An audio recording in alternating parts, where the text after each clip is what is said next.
एतद्देशप्रसूतस्य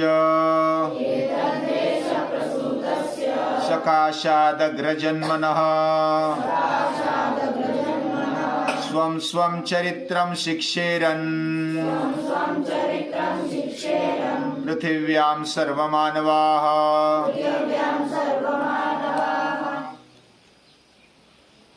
इस भारत देश में जो जन्मे हुए पूर्व काल में वह अग्रजन्मनी है, यानी कि जन्म से ही वो ऐसा आचरण कर रहे हैं कि अपने आचरण से पूरे पृथ्वी के मानवों को वे प्रेरणा देते हैं, वे आदर्श रखते हैं।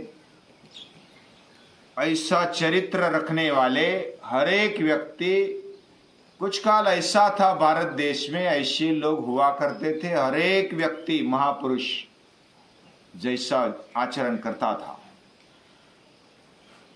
हमारा जीवन ये दुर्लभ है, मनुष्य जीवन दुर्लभ है।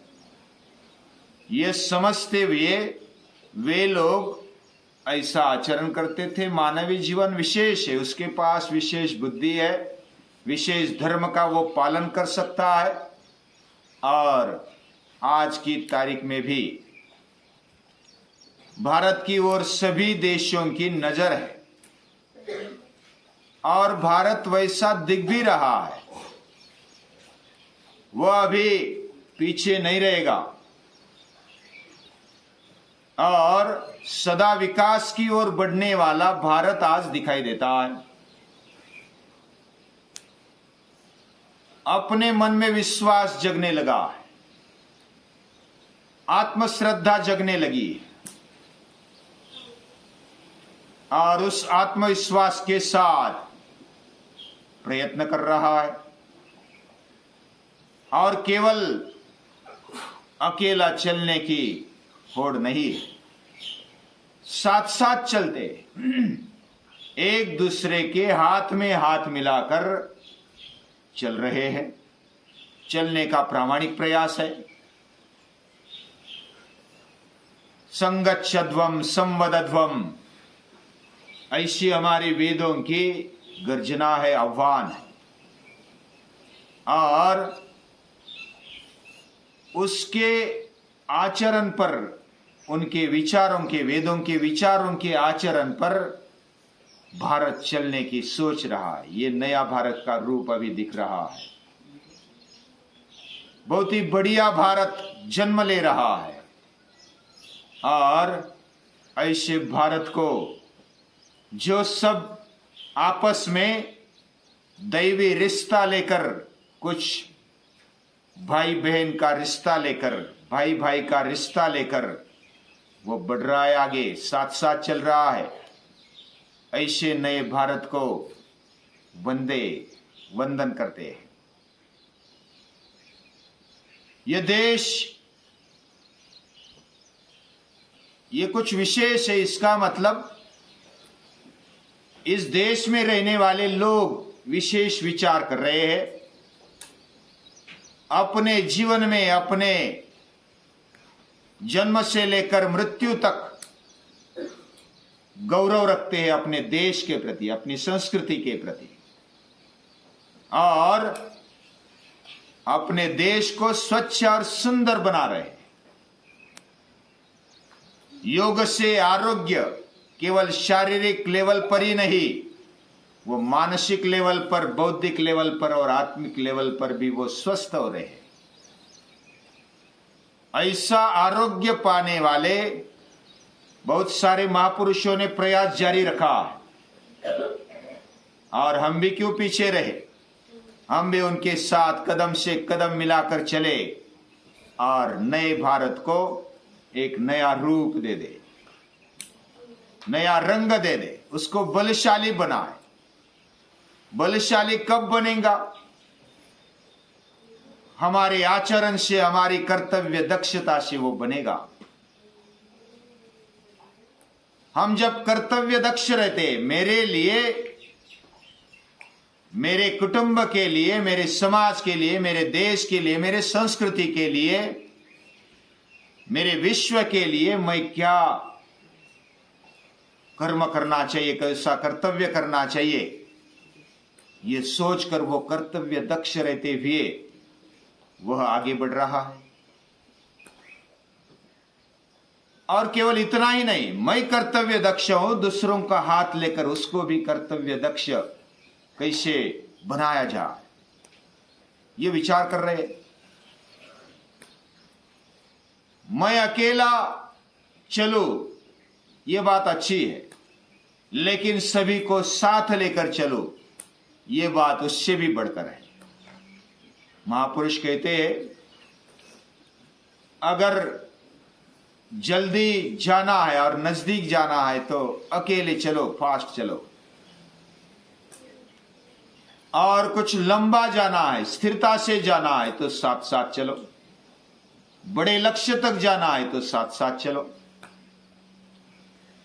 और इस प्रकार अपने कर्तव्य दक्षता रखते हुए, यानी खुद भी कर्तव्य दक्ष है और साथ साथ में चलने का प्रयास है, एक दूसरे के प्रति शुद्ध भाव है।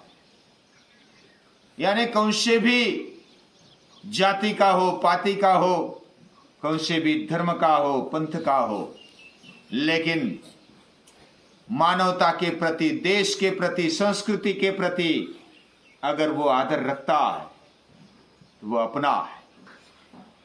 जो मनुष्य बनने के लिए तत्पर है तो वो अपना है, ये हमारी संस्कृति, अपनी संस्कृति मानती है।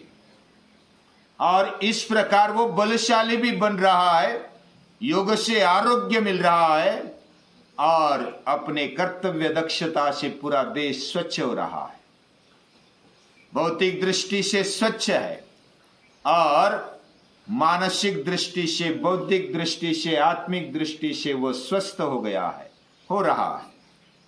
ऐसा भारत बलशाली बन रहा है और सुंदर भी बन रहा है स्वच्छता के कारण। ये बहुत बढ़िया भारत बन रहा है। और छोटा होने पर भी, छोटा बच्चा है, बड़ा उम्र वाला है, तब भी वो साथ साथ चल रहे। तू छोटा है, मैं बड़ा हूं, ऐसा कोई भेद नहीं, कोई दूरी नहीं, कोई बैरियर्स नहीं। मैं गरीब हूं, श्रीमंत हूं, ये अलग धर्म का, ये अलग धर्म का है, ये अलग संप्रदाय का, ये अलग पंथ का है, ऐसा कोई भेदाभेद नहीं है। ऐसा भेदाभेद न रखते हुए कोई नीच नहीं, कोई ऊंच नहीं, ऐसे भारत का निर्माण हो रहा है। ये बहुत बड़ी बात है। और हर एक की दृष्टि ये बदल रही है। दृष्टि बदलना मतलब चश्मा डाल दिया और दृष्टि बदल गई, बदलती है भौतिक दृष्टि से, लेकिन अंतर्दृष्टि भी बदल रही है। भारत की ओर जैसी अपनी दृष्टि बदल रही है, वैसी पूरी दुनिया की भी दृष्टि बदल रही है। भारत की ओर, नए भारत की ओर एक अलग दृष्टि से दुनिया देख रही है। वो बलशाली बन रहा है, साथ साथ चल रहा है, और हर एक में चैतन्य है, हर एक में कैंडू वृत्ति है। ये वृत्ति खड़ी करने के लिए कटिबद्ध ऐसा एक एक व्यक्ति पूरी दुनिया को भी खड़ा करना चाहता है। ये बड़ा दृष्टिकोण रखते हुए ये भारत आगे बढ़ रहा है, और ऐसी दृष्टि रखते हुए वह अपनी संस्कृति को आगे बढ़ रहा है, आगे बढ़ा रहा है। ऐसी संस्कृति खड़ी हो जाए जो सबका सम्मान करे, किसी का अपमान ना हो, सभी का मान, सभी का सम्मान यहां हो। छोटा व्यक्ति या तो बड़ा व्यक्ति, छोटा प्राणी हो, बड़ा प्राणी हो, ऐसे छोटे छोटे प्राणियों को भी कीड़े मकोड़ों को भी सम्मान देना चाहिए। सामान्य दिखने वाले लोगों में भी सम्मान की भावना से देखना, ये हमारी संस्कृति है, क्योंकि उसी में परम चैतन्य रहता है। वो परम पिता परमेश्वर पूरी दुनिया को चलाने वाला हर एक में रहता है। ये आत्मगौरव होने के साथ साथ पर सम्मान हमारी संस्कृति रखती है, इसलिए वो महान है। ऐसी संस्कृति अपने दिल में रखते हुए, अपनी दृष्टि में रखते हुए वो आगे बढ़ रहा है। ऐसे भारत को, वो भ्राता रूप भारत को, माता रूप भारत को हम प्रणाम करते हैं। भ्रातरम मातरम वंदे नव भारतम, भ्रातरम मातरम वंदे नव।